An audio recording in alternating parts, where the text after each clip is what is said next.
Bien, buenas tardes, señores alumnos. Buenas tardes, doctor. ¿Qué tal? Buenas ¿Cómo tardes, están? doctor. Bien. Vamos a continuar hablando sobre este tema tan importante de la propiedad. Ayer dijimos que ahora nuestro conversatorio va a versar sobre la adquisición de la propiedad. En otras palabras, ¿cómo podemos convertirnos en propietarios de bienes? De eso se trata. Bien.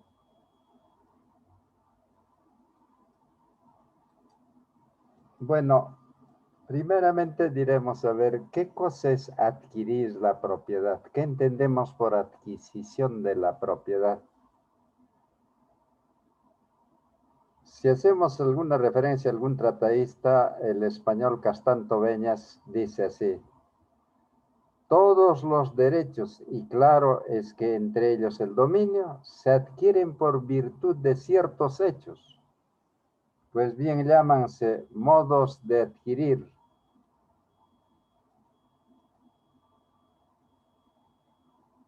El dominio en sentido general, aquellos hechos jurídicos a los que la ley reconoce la virtud de originar el dominio en una persona. Tales hechos son variadísimos, pues pueden revestir la forma de simples hechos naturales como el aluvión, de actos estatales o de autoridad, como la adjudicación en procedimiento de apremio, la expropiación, de actos privados o de negocio jurídico en sentido estricto. Nosotros, ¿cómo podemos definirlo, muchachos? La adquisición de la propiedad. En otras palabras, ¿cómo una persona puede convertirse en propietario de bienes? Nosotros, pues, ¿cómo usted y yo podemos convertirnos en propietarios de bienes? De eso se trata. Podemos convertirnos en propietarios de bienes por ciertos hechos, ciertos actos jurídicos, ciertas resoluciones de autoridades administrativas o judiciales. Cuando yo digo hechos de una persona, ¿puedo convertirme en propietario de un bien sin que nadie me lo transmita? Claro que sí. O actos jurídicos, ¿puedo convertirme en propietario de un bien porque otro me lo transmite? Claro que sí. Actos administrativos, ¿pueden por resolución administrativa adjudicarme un predio del Ministerio de Agricultura, por ejemplo, la Dirección Regional? Claro que sí. O resoluciones judiciales, claro. En general, entonces, por adquisición de la propiedad, ¿cómo una persona puede adquirir la propiedad de un bien? Puede ser por hechos, por actos jurídicos, por resoluciones administrativas o judiciales. Por todas esas cosas podemos convertirnos en propietarios. Pero desde el punto de vista de la doctrina, muchachos, todo esto que estamos hablando, podemos sintetizarlo en dos grandes formas o modos de adquirir la propiedad de bienes. Así como hablamos de la posesión, ¿cómo podemos convertirnos en propietarios de bienes? Por un modo originario o forma originaria. ¿Qué quiere decir eso, profesor? Quiere decir que llegamos a ser propietarios de bienes solo nosotros, sin que nadie nos lo transmita, el derecho de propiedad. Y la otra gran forma, el otro gran modo, es el modo derivativo o forma derivativa o por acto jurídico o por resolución administrativa judicial. ¿Qué significa qué? Que otra persona nos está transmitiendo la propiedad de bienes. Entonces, centrando nuestras ideas, podemos decir, ¿cómo podemos convertirnos en propietarios de bienes? De dos grandes formas o dos grandes maneras. Una primera forma o un primer modo por el llamado modo originario. ¿Qué quiere decir? Que la persona accede a la propiedad de bienes sola, sin que haya otro que lo transmita ese derecho.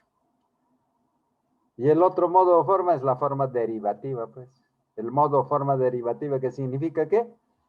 Que necesariamente aquí intervienen dos personas. Uno que transmite el derecho y otro que recibe ese derecho de propiedad, pues.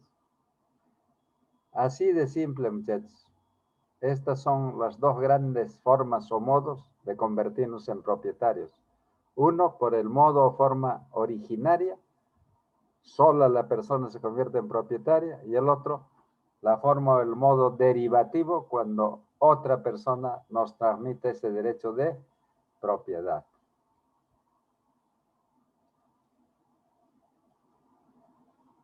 Nuestro Código Civil, muchachos, no lo trata en forma sistematizada y ordenada la adquisición de la propiedad de los bienes. Los legisla tanto para bienes muebles como para bienes inmuebles, entremezcladas nuestras normas. Nosotros, para mejor entender, muchachos, para mejor comprender este tema tan importante de adquisición de la propiedad, primero vamos a tratar cómo nos convertimos en propietarios de bienes muebles. ¿Cómo podemos adquirir la propiedad de bienes muebles? Y luego tratamos cómo nos convertimos en propietarios de bienes inmuebles, pues. Ya sabemos que son bienes muebles y que son bienes inmuebles. ¿Por qué hacemos esta división o esta forma de poder analizar este tema tan importante?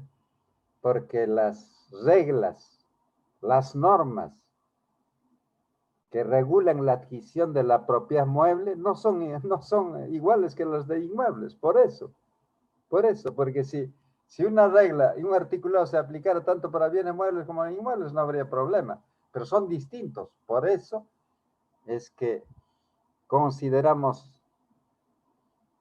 para mejor entender este tema tan importante, primero tratar la adquisición de la propiedad mueble. ¿Cómo nos convertimos en propietarios de bienes muebles? Y luego trataremos la forma de convertirnos en propietarios de bienes inmuebles. Abordemos entonces el primer tema, muchachos. ¿Cómo nos convertimos en propietarios de bienes muebles? A ver, siempre intervendrán esas dos formas, el modo originario y el modo derivativo. Pero antes de ingresar propiamente a ello, podríamos hacer una definición. ¿Qué cosa es la propiedad mueble? ¿Recuerdan ustedes cuando ayer hablábamos clases de propiedad sobre el bien que recae? Propiedad mueble y propiedad inmueble. ¿Qué es la propiedad mueble? En sentido objetivo, como norma, diríamos, no es el conjunto de reglas, de normas, de artículos que tratan cómo se adquiere la propiedad de bienes muebles, qué facultades o derechos tiene el propietario de un bien mueble, qué restricciones tiene si es que los hay, cómo se transmite la propiedad de estos bienes y finalmente cómo se extingue la propiedad. Es el conjunto de reglas como sentido objetivo. En sentido subjetivo, propiedad mueble, ¿qué será? Poder, facultad, potestad que el hombre tiene sobre los bienes muebles para satisfacer sus necesidades. Así de simple, entonces, sabiendo ya qué cosa es la propiedad mueble, muchachos, tanto en sentido objetivo como en sentido subjetivo, ahora vamos a ingresar directamente a los modos o formas de adquisición de la propiedad mueble. ¿Cómo nos podemos convertirnos en propietarios de bienes muebles? De dos formas o dos modos, profesor. ¿Cuáles? Por el modo originario o forma originaria y por el modo derivativo o forma derivativa. Por el modo derivativo, ¿qué quiere decir? Que nos convertimos en propietarios de bienes muebles sin que nadie nos transmita ese derecho de propiedad, pues. Y el modo derivativo, porque hay otro que nos transmite, pues. Ojo con esto, jóvenes, por favor, si no entienden, me preguntan, porque puede ser materia de examen y voy a decir, ponga usted un ejemplo de adquisición de la propiedad por el modo originario de tal forma. Y tiene que usted ponerme ese ejemplo. Muy bien, primero vamos a ver los modos o las formas originarias de adquisición de la propiedad de los bienes muebles. ¿Cómo podemos convertirnos en propietarios de bienes muebles solos, sin que nadie nos transmita ese derecho de propiedad? Miren, en nuestra legislación se contemplan hasta 4 formas o modos de convertirnos en propietarios de bienes muebles por el modo originario. Por la forma originaria. ¿Cuáles son esas formas o modos? 1, la apropiación. 2, el hallazgo de un tesoro. 3, la accesión. Y 4, la prescripción adquisitiva de dominio. Jóvenes, miren ustedes, en forma originaria o modo originario, sin que nadie nos transmita el derecho de propiedad, podemos convertirnos en propietarios de bienes muebles. 1, por apropiación. 2, por hallazgo de un tesoro. 3, por accesión. Y 4, por prescripción adquisitiva. En todos estos casos, no hay otra persona que nos esté transmitiendo el derecho de propiedad muebles. Solos nos convertimos en propietarios de bienes muebles. Ahora vamos a analizarlo uno por uno, a ver. Ya dije yo en examen, podría decir, ponga usted un ejemplo de adquisición de la propiedad mueble por apropiación. Pues ahora vamos a analizarlo. ¿Qué cosa es la apropiación como modo originario o forma originaria de convertirnos en propietarios de bienes muebles?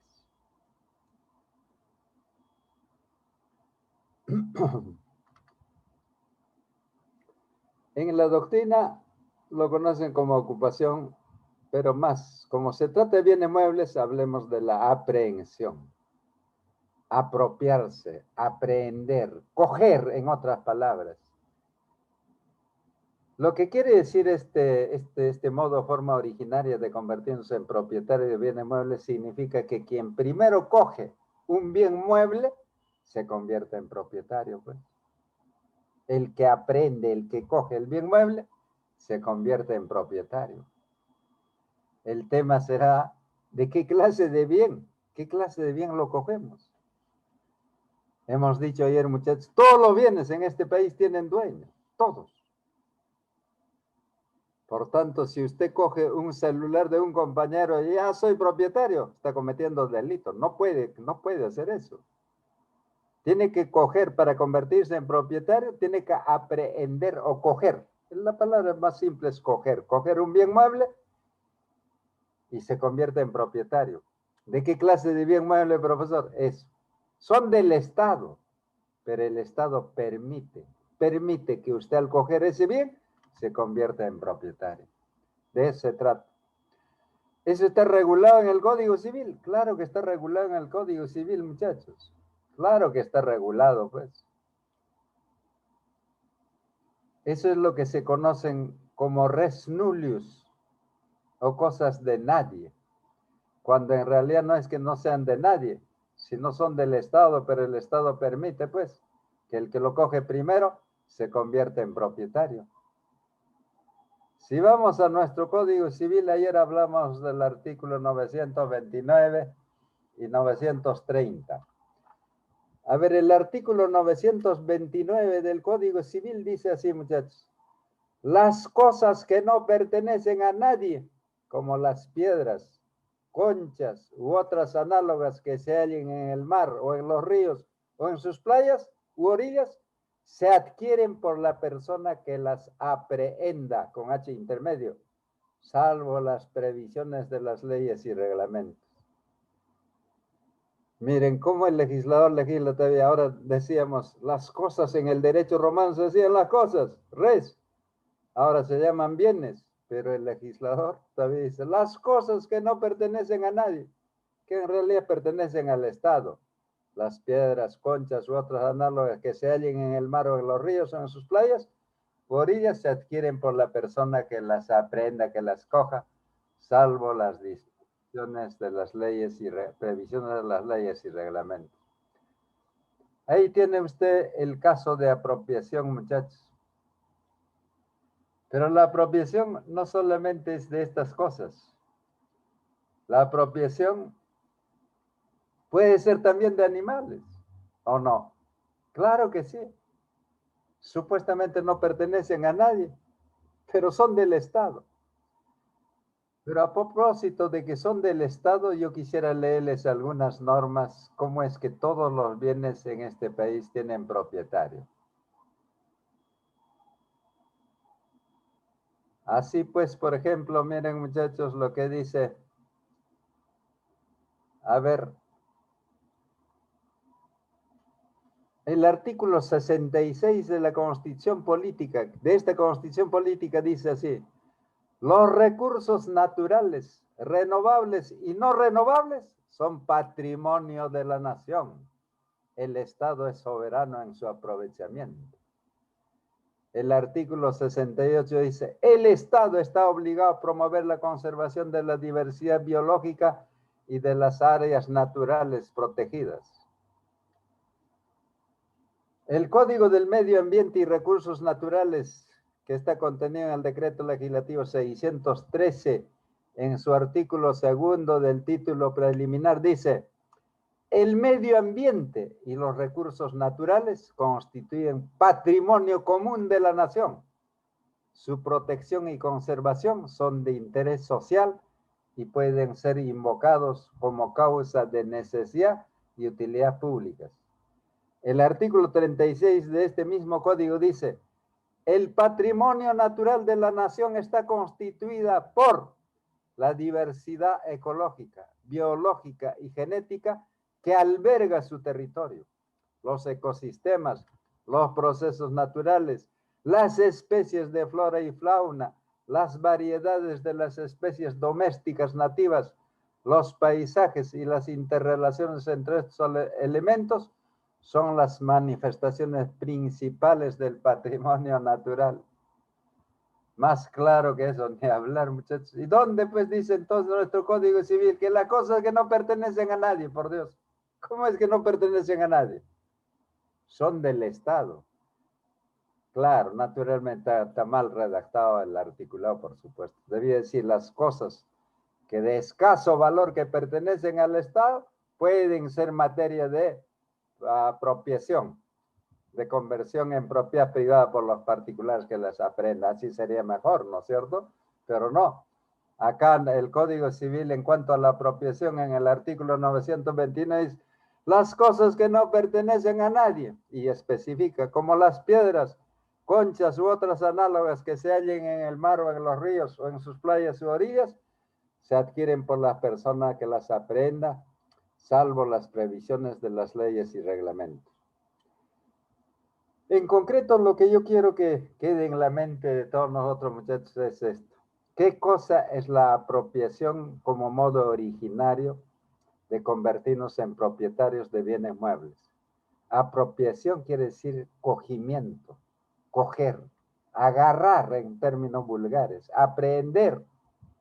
La norma dice, el que primero coge o aprende un bien mueble, se convierte en propietario. ¿De qué clase de bienes muebles? Clases de apropiación. Hay dos clases de apropiación, muchachos. No solamente son piedras, conchas, cosas, sino también animales. Apropiación de animales, de semovientes. Semovientes se llaman en derecho a los animales salvajes, le llamamos nosotros, pero son de propiedad del Estado, son propiedad del Estado. Si vamos al campo, hay avecillas, pueden haber conejillos, qué sé yo. Usted los coge, se convierte en propietario, pues, ¿o no? Claro que sí. Entonces, la apropiación como modo originario de convertirse en propietario de bienes muebles reviste dos formas o modos. Apropiación de cosas que no pertenecen a nadie, supuestamente, pero que son del Estado, como piedras, conchas, etcétera, y apropiación de semovientes o de animales. Bueno, pues entonces, la primera forma o el primer modo de convertirnos en propietarios de bienes muebles es la llamada apropiación. Y la apropiación reviste dos formas, como digo, de cosas, objetos de escaso valor que están en las orillas de los mares, de los ríos, qué sé yo, y también de los animales.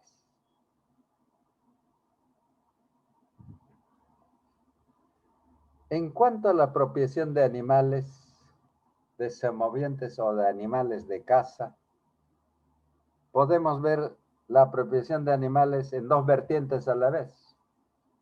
Animales terrestres y animales acuáticos.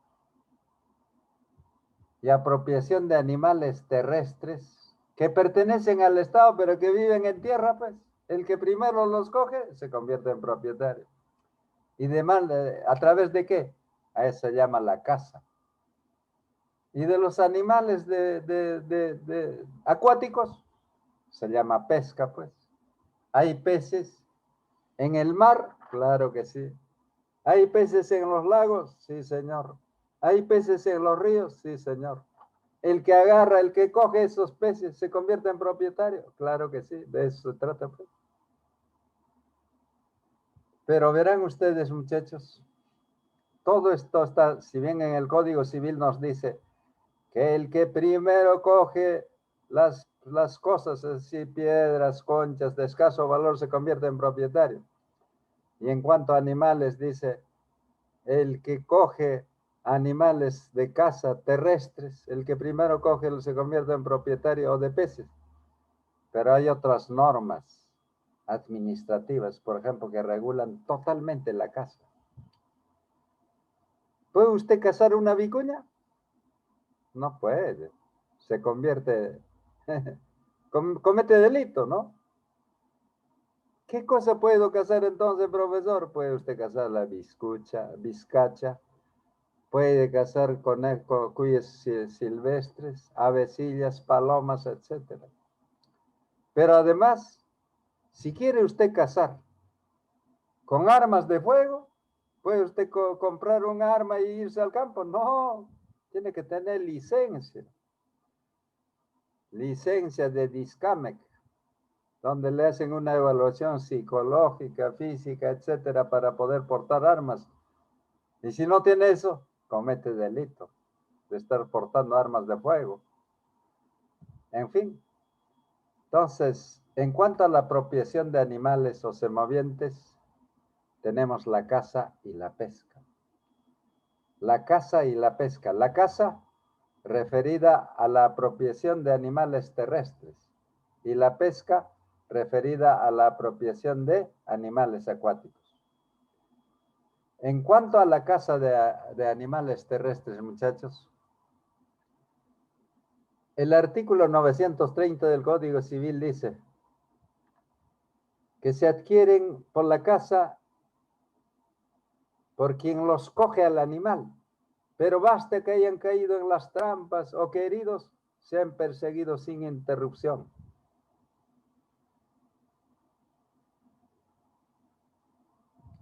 Por la caza, pues, el animal puede ser cogido vivo o muerto, pero no solamente cogido, puede caer en una trampa, o puede caer herido y perseguido, en fin.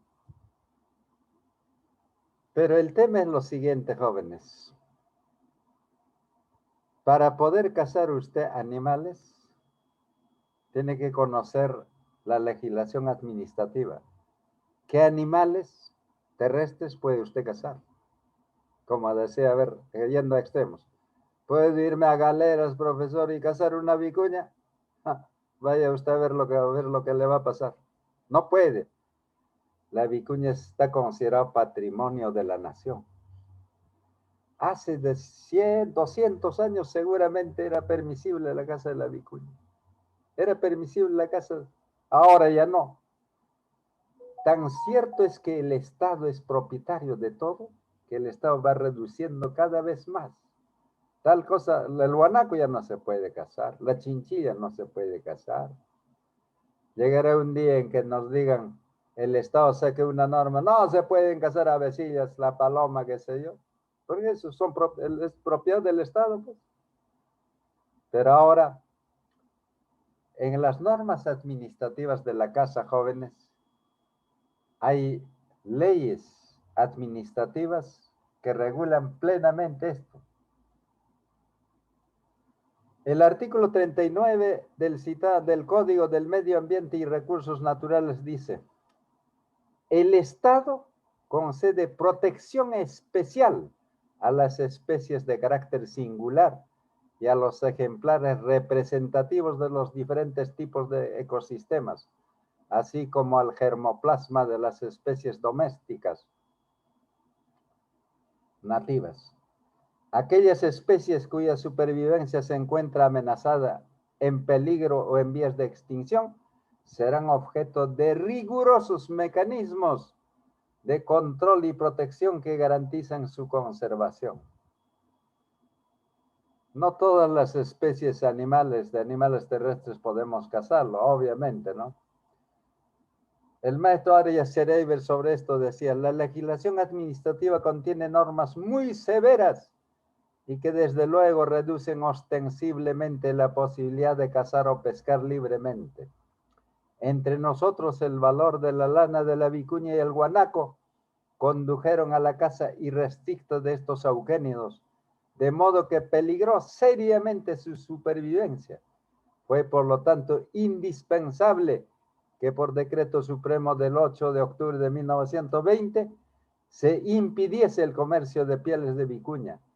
La ley 9147 del 14 de noviembre de 1940 fue aún más drástica, pues en su artículo segundo estableció la prohibición absoluta de cazar la vicuña, la chinchilla y el guanaco, prohibiéndose además la exportación de llamas, alpaca o híbridos de estas especies vivos, sin desmedro del permiso especial otorgado por el gobierno, con fines de exposiciones internacionales o para llenar jardines zoológicos.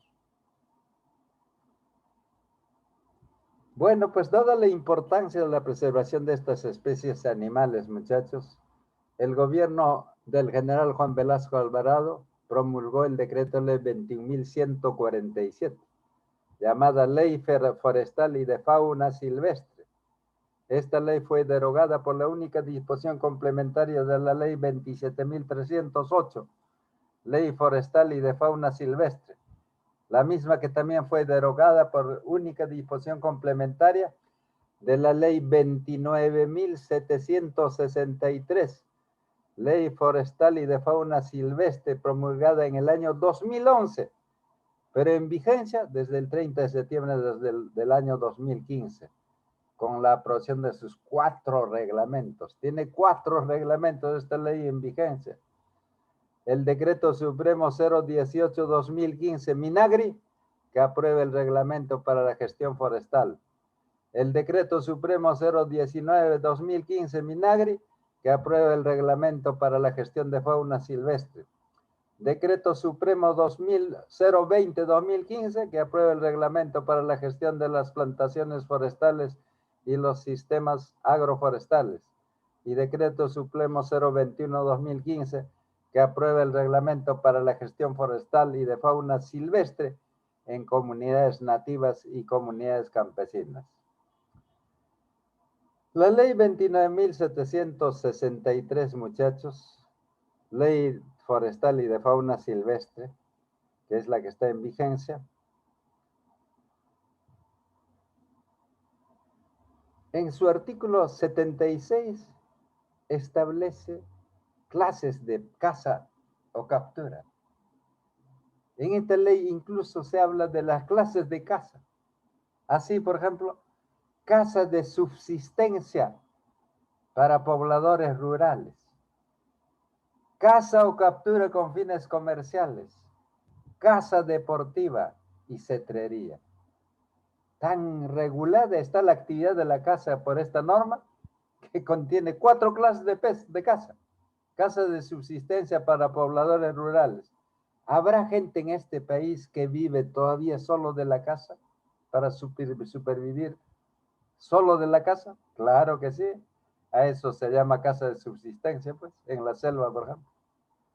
Caza o captura con fines comerciales. Hay gente que vive del comercio de pieles y de carne de animales cazados silvestres. Sí, por eso se llama caza o captura con fines comerciales. Caza deportiva para poder competir o poder establecer las habilidades que tienen los hombres para la caza de animales. También eso se llama caza deportiva. Y finalmente, cetrería. ¿Qué cosa es la cetrería? La caza de animales, pero utilizando aves de caza, aves de caza. Miren ustedes si no está pues tan bien regulado toda la actividad de la caza. El Código Civil lo que nos dice, muchachos, en cuanto a la caza de animales terrestres, bueno, puede usted cazar lo que necesite para comer, pues, para su subsistencia. Pero, si ya quiere dedicarse a esa actividad como comercio, como algo, si recurre usted a las normas administrativas, naturalmente, muchachos. Las infracciones a las disposiciones establecidas en esta ley, es decir, quien infringe las normas que están en esta ley, no solo están sancionadas severamente en el orden administrativo, sino también penalmente, muchachos. Así el artículo 308 del Código Penal dice así: el que adquiere, vende, transporta, almacena, importa, exporta o reexporta productos o especímenes de especies de flora silvestre no maderable y o de fauna silvestre sin un permiso o certificado válido cuyo origen no autorizado conoce o puede presumir, será reprimido con pena privativa de libertad, no menor de 3 años ni mayor de 5 años, y con 180 a 400 días multa.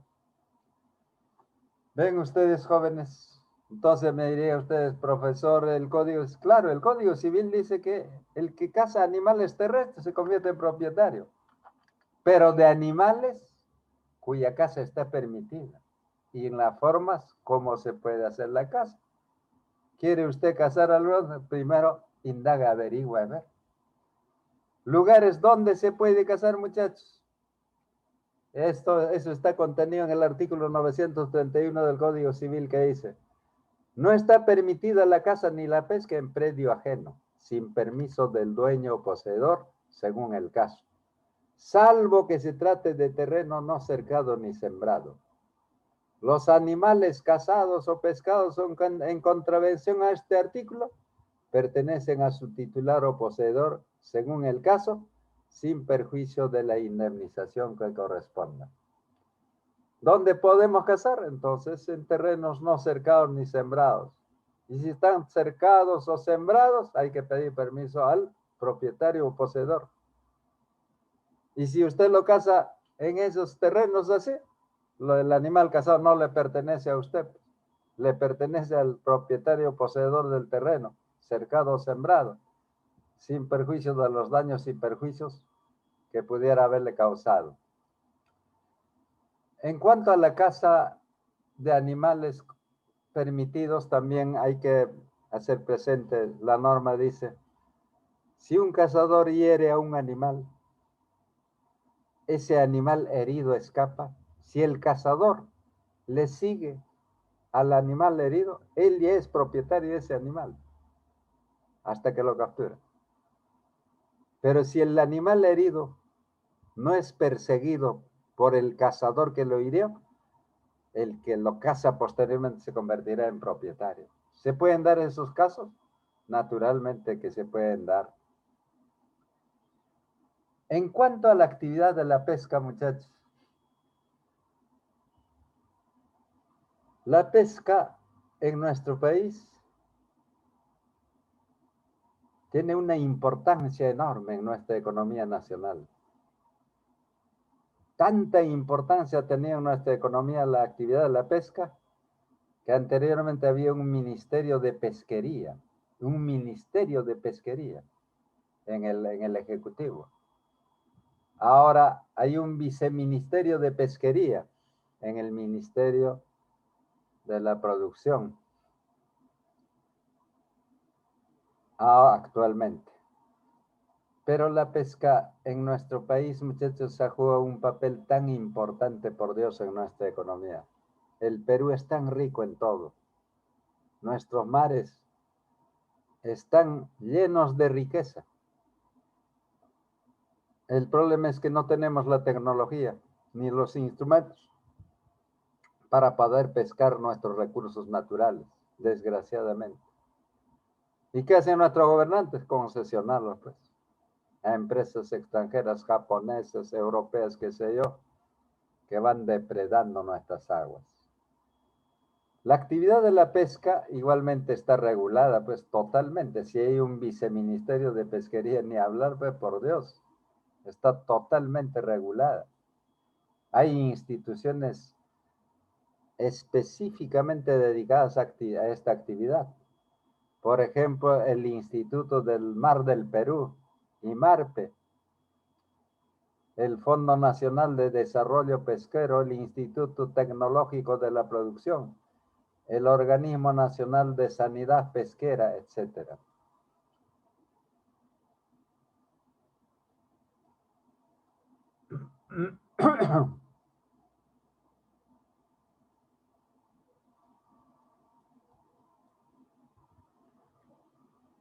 Como ya hemos dicho, en lo que se refiere a estas actividades, el artículo 930 y 931, normas genéricas referidas a la actividad de la caza y la pesca. Pero nosotros diríamos, profesor, ustedes me preguntarían, bueno, ¿y a través de la pesca de qué clase de peces podemos convertirnos en propietarios? Si no estuviéramos en cuarentena, muchachos, diríamos, muchachos, vamos este fin de semana a las playas de Ocucaje a ver. Cada uno lleva su anzuelo y su nylon. Pescamos de repente corvina, lenguado, tramboyo. De eso podemos convertirnos en propietarios. Claro que sí, nos convertimos en propietarios, pues, porque está permitido para la satisfacción de nuestras necesidades. Pero muchachos, si usted fuera a pescar así y para vender en el mercado voy a traer profesor corvina, tramboyo, lenguado para vender, no, no, no. Para eso tiene que usted pedir el permiso y la autorización a las autoridades administrativas pertinentes, donde le van a exigir, a ver, ¿cómo va a pescar? ¿Cuándo va a pescar? ¿Con qué tipo de malla va a pescar usted? Todo está regulado. Lo que nuestro Código Civil nos quiere decir en este caso de la apropiación de animales terrestres a través de la caza o animales acuáticos a través de la pesca, son de animales, en principio, cuya caza o cuya pesca está permitida. En segundo lugar, solo para la satisfacción inmediata de nuestras necesidades, no para comercializar, no para vender al mercado. Si quiere hacer usted eso, tiene que pedir las autorizaciones pertinentes para poder acceder a ese tipo de actividad de pesca o de caza. Bueno, pues en concreto entonces, a ver muchachos, sobre la apropiación como modo originario de convertirnos en propietarios de bienes muebles. ¿De qué cosas podemos apropiarnos? Apropiar quiere decir coger, aprender. Uno, de cosas de escaso valor que están en las orillas de los mares, de los ríos, piedras preciosas, piedras, conchas, etcétera, de eso. El que primero lo coge se convierte en propietario. Esa es una forma de apropiación que el código dice de cosas que no pertenecen a nadie. En realidad son cosas que pertenecen al Estado, pero que el Estado permite que el que primero los coge se convierta en propietario. Esa es una forma de apropiación. La otra forma de apropiación de animales terrestres y animales acuáticos. Animales terrestres a través de la caza. Animales acuáticos a través de la pesca. ¿Pero de qué clase de animales podemos convertirnos en propietarios? De animales, en primer lugar, si es terrestre cuya caza está permitida, avecillas, qué sé yo, conejos salvajes, qué sé yo, en fin. Y en cuanto a peces, bueno, para nuestro consumo inmediato, personal, solo de eso, solo para eso. Además, si va a cazar, por ejemplo, en casa, le va a decir, si va a utilizar armas, pues tiene que tener licencia. Ya hemos dicho, la actividad de la caza está regulada plenamente por una ley. Y en esa ley ahí clasifica incluso 4 clases de caza.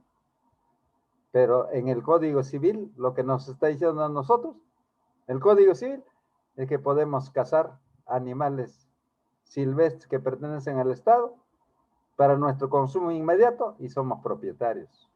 El que primero los coge, el que primero los hiere, el que coge vivo o muerto, se convierte en propietario. La pesca igualmente, de peces, sean en el mar, sean en los lagos o en los ríos, pero para nuestro consumo inmediato. Muy bien, entonces esa es la apropiación como modo originario de convertirnos en propietarios de bienes muebles. En este caso, bienes muebles, ¿cuáles son?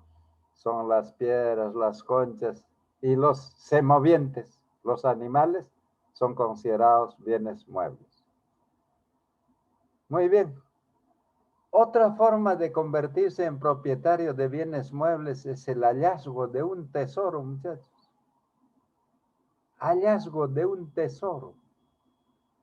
Antes de ingresar propiamente a ver cómo encontramos un tesoro y nos convertimos en propietarios, vamos a hablar un poco. ¿El hallazgo de objetos perdidos es convertirse en propietario o no? ¿Qué dicen, muchachos, ustedes? Si nosotros nos encontramos en la calle 100 soles, ¿somos propietarios de los 100 soles o no? O si usted se encuentra ahora un celular, pues en el parque donde fue, está botado, lo recoge, ¿se convierte en propietario o no? ¿Qué dicen, muchachos? ¿Se convierten en propietarios o no, muchachos? Dígame.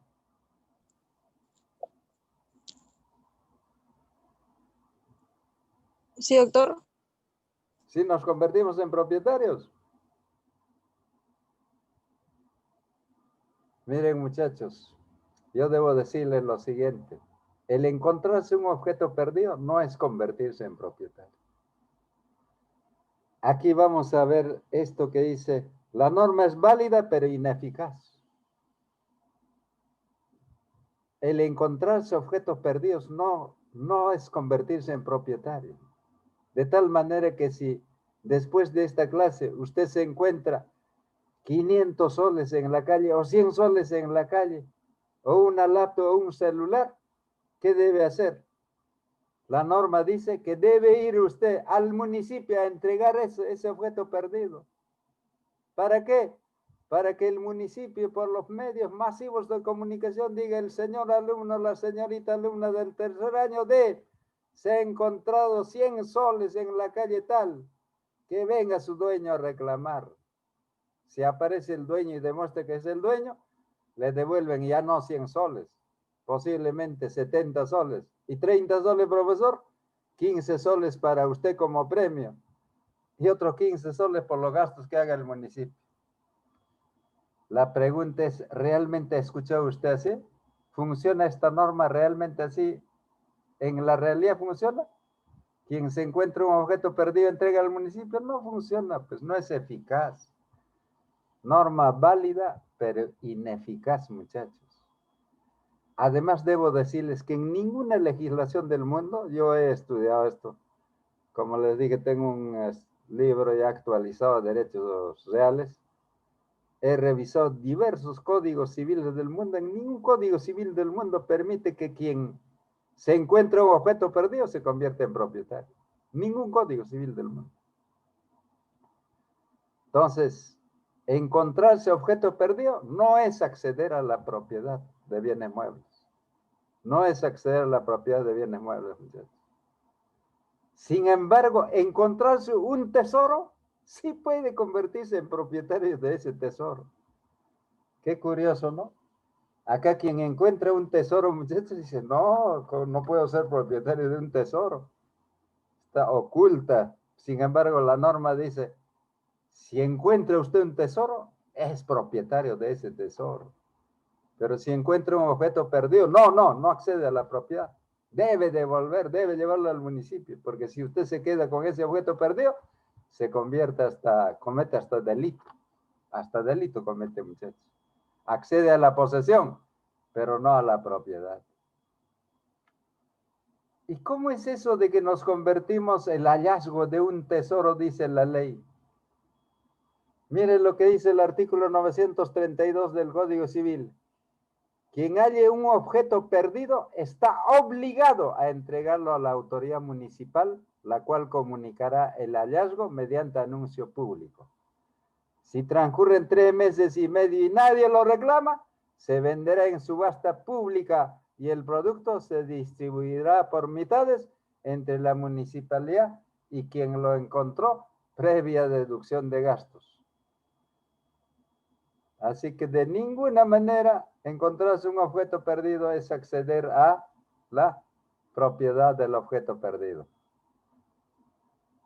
Comentando un poquito más de esto, hablaríamos de obligaciones y derechos del hallador y de la municipalidad. Entre las obligaciones del hallador, el que se encuentra, llevarlo a la municipalidad.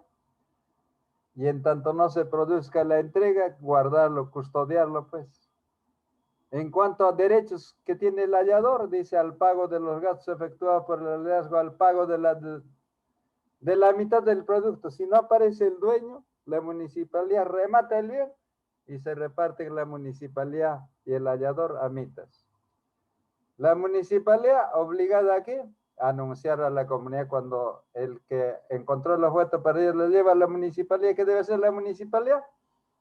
Irradiar por los medios masivos de comunicación. El señor alumno, la señorita alumna del tercer año de se encontró una laptop. ¿Quién es el dueño? Mientras aparezca, debe conservar el bien y correr con los gastos para que se conserve bien.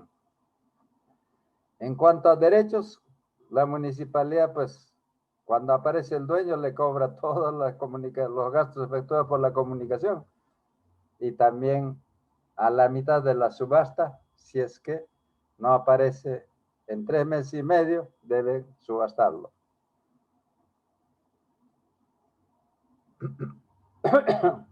El artículo 933 sobre este del hallazgo dice, el dueño que recobre lo perdido está obligado al pago de los gastos y a abonar a quien lo halló la recompensa ofrecida o en su defecto, una adecuada a las circunstancias. Si se trata de dinero, esa recompensa no será menor a una tercera parte de lo recuperado. La pregunta es, por Dios, ¿quién halla el dinero? ¿Alguna vez han escuchado que quien encontró dinero se ha devuelto a la municipalidad, o diré, ha llevado a la municipalidad el dinero?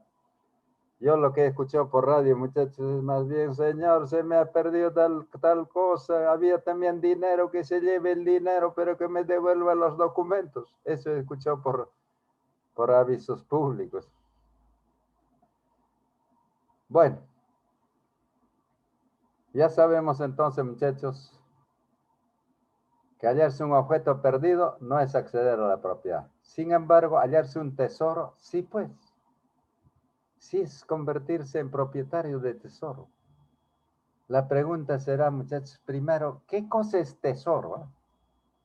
¿Qué cosa es tesoro? Tesoro será, por ejemplo, que usted se haya encontrado un brazalete incaico. ¿Qué tesoro? ¿Los mantos de Paracas eran tesoro? No, señores, son patrimonio histórico y cultural de la nación. Tesoro, según el tratadista Osorio decía así, es el conjunto de dinero o cosas preciosas cuyo dueño no consta y que suele descubrirse por casualidad. Nuestro tratadista Romero Romaña decía así, por tesoro se entiende la cosa o las cosas muebles de gran valor que se hallan enterradas u ocultas sin que pueda ser conocido su dueño. El primer requisito fundamental es que se trate de cosas ocultas, no de riqueza natural como las minas. El segundo es que no se conozca al dueño de ellas. Corbeto Vargas decía, es el dinero u otra cosa preciosa, oculta o escondida sobre la que nadie puede justificar derecho alguno de dominio y que se descubre por puro efecto de la casualidad. Entonces, para tener una idea de tesoro, muchachos, este debe tener algunos requisitos. Uno, son objetos de gran valor, valiosos. Claro, para decir tesoro tiene que ser objeto de gran valor. Dos, están ocultos. Están ocultos. Tres, se desconoce el propietario. Cuatro, que estos objetos no constituyen riqueza natural o patrimonio cultural de la nación. De tal manera que si usted tiene un terreno en su casa, aparece una veta de oro. Tesoro, señor. No, eso no es tesoro, oiga. Eso es riqueza natural. No puede ser. Me encontré un brazalete incaico. Tesoro, no es tesoro, señor. Su deber es entregarlo al Instituto Nacional de Cultura y si no está cometiendo delito. Tesoros son joyas, dinero de gran valor, ocultos, no se sabe quién es el dueño. El que encuentre eso se convierte en propietario, pues.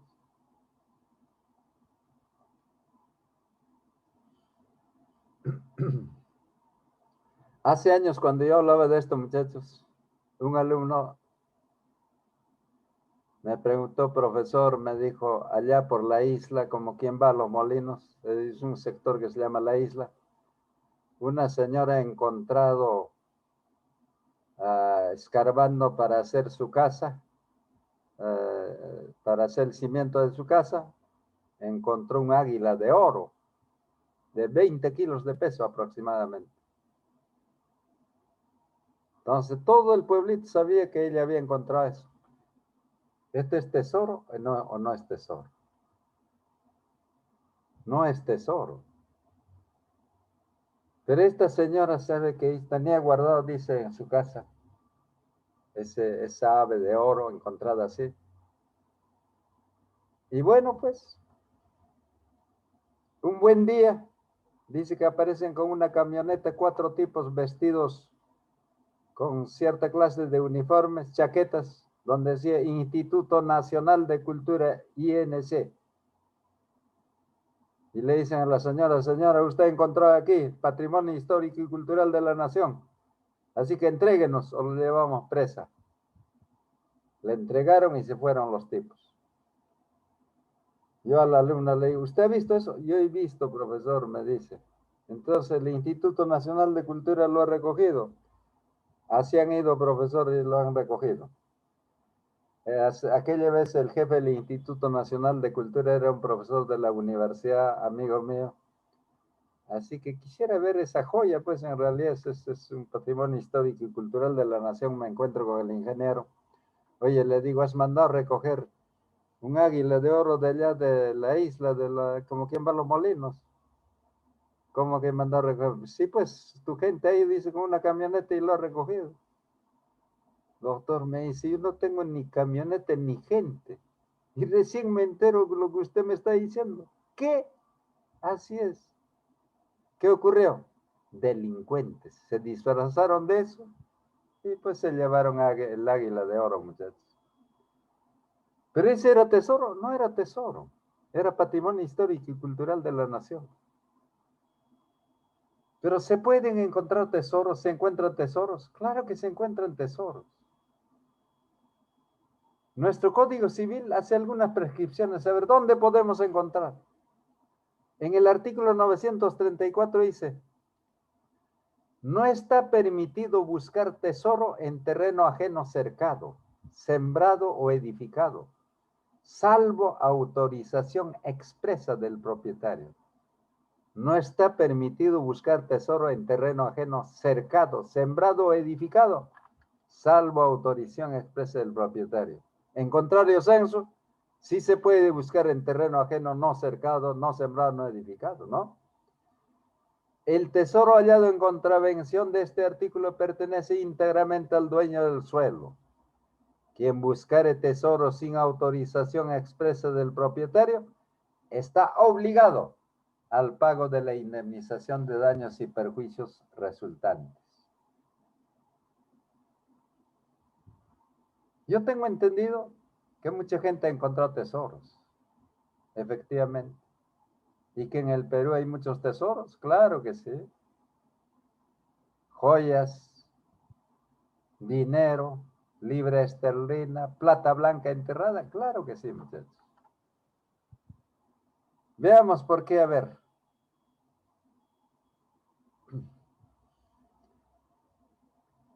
En este año vamos a cumplir el bicentenario de la independencia, ¿verdad? La independencia nacional. La independencia, como alguna vez dijimos jóvenes, únicamente el colonialismo, pero fue una independencia que liberara a la gente explotada de la explotación del hambre y la miseria. No fue eso.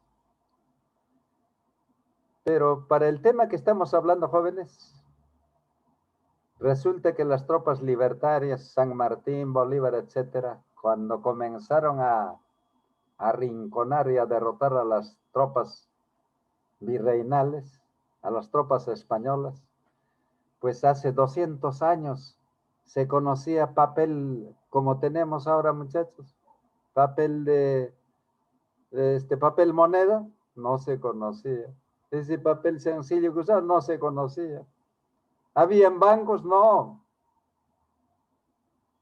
¿Cómo era el dinero aquella época? Era libra esterlina y plata blanca. Se compraba hasta panes con eso. Ese era. ¿Y han habido millonarios siempre? Claro que sí. ¿Y pobres? Siempre. ¿Han habido delincuentes? Claro que sí.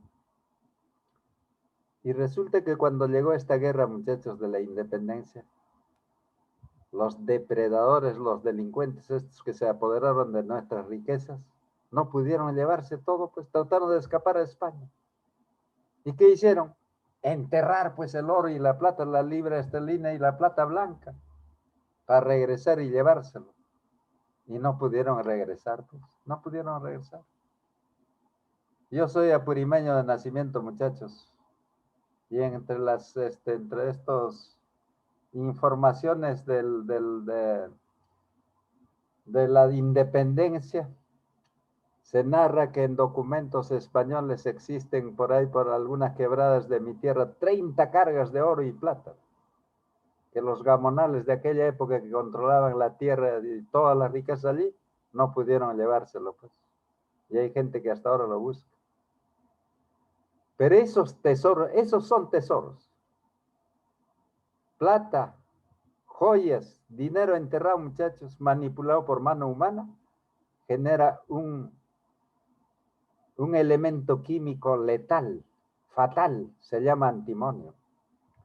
Dicen que a los 100, 150, 200 años, tanto gas se ha formado que explosiona y se libera del suelo. Por eso la gente dice, he visto arder tesoro, arder. En realidad no es fuego, pues. Es el antimonio, el que está liberándose del envase. Y mucha gente ha visto eso. Y quienes conocen, pues, escarban y sacan el tesoro, pues. Pero aquellos que por casualidad encuentran un tesoro, por ejemplo, envasado, ya sea en cuero o recipientes de barro, lo rompen y se libera el gas, el antimonio, y respiran, mueren, pues.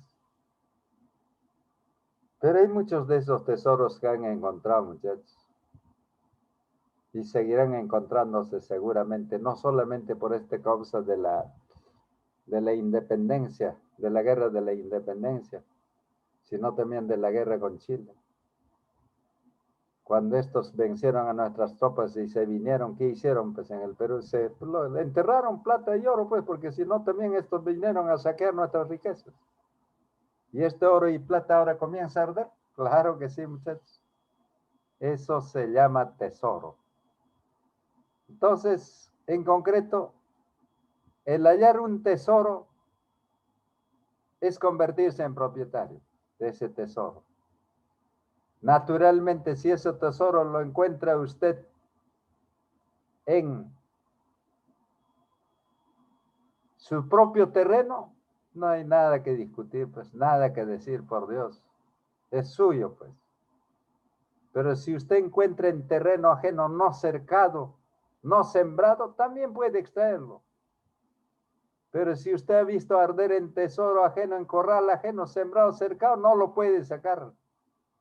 Para sacarlo, usted tiene que consultar y avisar al propietario, entonces a mitas. Y si lo saca ocultamente, usted está obligado a devolver todo eso y a pagar eventualmente daños y perjuicios que pudo haber ocasionado. No es tesoro, muchachos, no es tesoro por si acaso los objetos que pertenecen al patrimonio histórico y cultural de la nación. No es tesoro riqueza natural. No puede usted decir, encontré una veta de oro en mi terreno. Tesoro, no es tesoro, señor. Eso es patrimonio histórico y cultural de la nación. Muy bien. Eso es lo relacionado al hallazgo de tesoro como forma de adquisición de la propiedad mueble. Pero había otras formas más de adquisición de la propiedad mueble. Hemos hablado de 4 formas de adquisición de la propiedad mueble, muchachos, ¿no? Una era la apropiación. 2,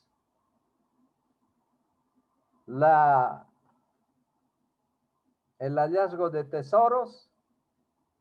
3, la accesión. Y 4, la prescripción adquisitiva de dominio. Muy bien. Ya hemos enfatizado que el patrimonio cultural de la nación no constituye tesoro. El artículo 936 dice: los artículos 934 y 935 son aplicables solo cuando no sean opuestos a las normas que regulan el patrimonio cultural de la nación.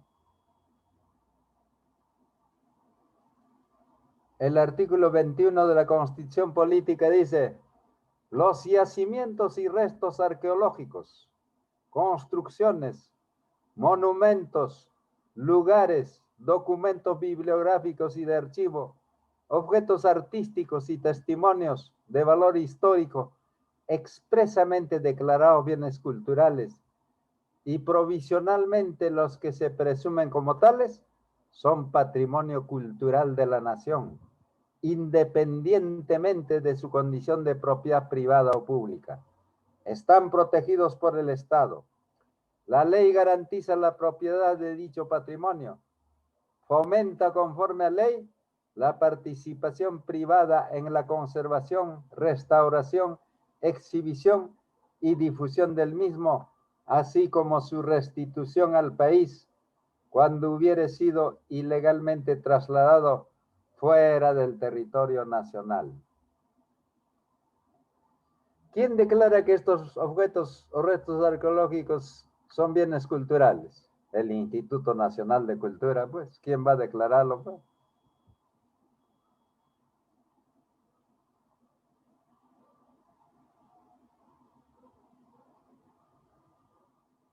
Muy bien. Otra forma de adquisición de la propiedad mueble es la accesión. Yo quiero recordarles antes de llegar a este tema, jóvenes, este tema es bastante importante y hay que analizarlo con mayor detenimiento. Pero para accesión, recuerde usted cuando hablábamos de partes integrantes y accesorios de los bienes. Aquel viejo principio romano, accessorium sequitur principale. Lo accesorio corre la suerte de lo principal. A eso llegamos ahora. ¿Por accesión podemos convertirnos en propietarios de bienes muebles? Claro que sí. Pero para que haya accesión, muchachos, tiene que usted ser previamente propietario de un bien mueble principal. Para que exista esta forma de adquisición de la propiedad, tiene que usted ser propietario de un bien mueble principal. Ese bien mueble principal va a generar otro bien, va a producirle un beneficio. ¿Quién va a ser el propietario? Usted. Por accesión, ¿ve? Por accesión. Por eso, cuando hablamos de la accesión como forma de adquisición de la propiedad de bienes muebles, primero nos ponemos a la cabeza: para convertirme en propietario por accesión, tengo que ser propietario de un bien mueble principal. Solo así se presenta la accesión. Si no, no hay accesión, muchachos. Veamos qué dicen algunos tratadistas sobre este tema. Castanto Beñas, el autor español a quien siempre hacemos mención en Derechos Reales, porque este es uno de los mejores tratadistas de Derechos Reales. Dice así: la accesión puede ser definida la accesión como el derecho por virtud del cual el propietario de una cosa hace suyo todo lo que ésta produce o se le une o incorpora natural o artificialmente, o como dice de Diego, el derecho que compete al dueño de una cosa sobre lo que ésta produzca y a ella se le incorpore o una más o menos inmediatamente en calidad de accesorio y de un modo inseparable. Escriche dice así, que la accesión es un modo de adquirir lo accesorio por pertenecernos la cosa principal, o el derecho que la propiedad de una cosa mueble o inmueble da al dueño de ellas, sobre todo cuanto produce o sobre lo unido accesoriamente por obra de la naturaleza o por mano del hombre o por ambas causas a la par, y de ahí que pueda ser natural, industrial o mixta.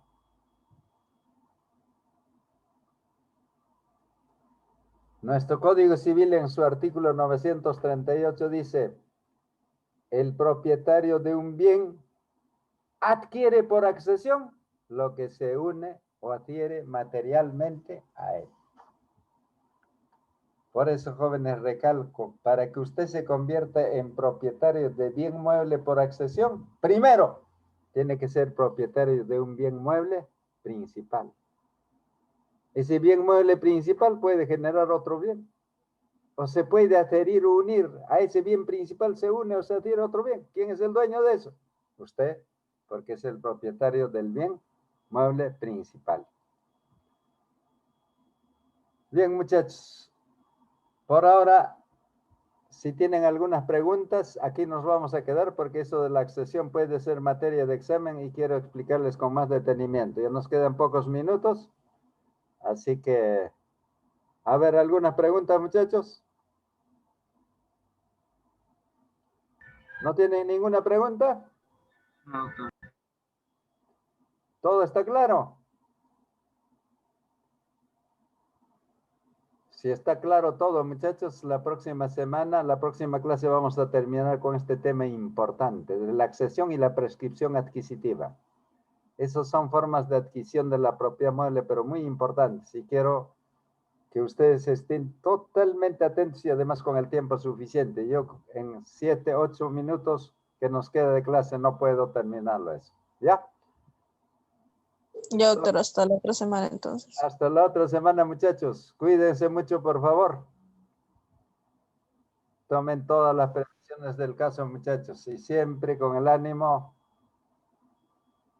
en alto, como futuros triunfadores del derecho y triunfadores también que van a transformar este país, muchachos. Yo tengo mucha esperanza, mucha confianza en la juventud. Y son ustedes los llamados a ser los artífices de una nueva situación para este país. Bueno, hasta la próxima semana, muchachos. Hasta la próxima. Igualmente, doctor. Igualmente, doctor. Hasta la próxima, muchachos.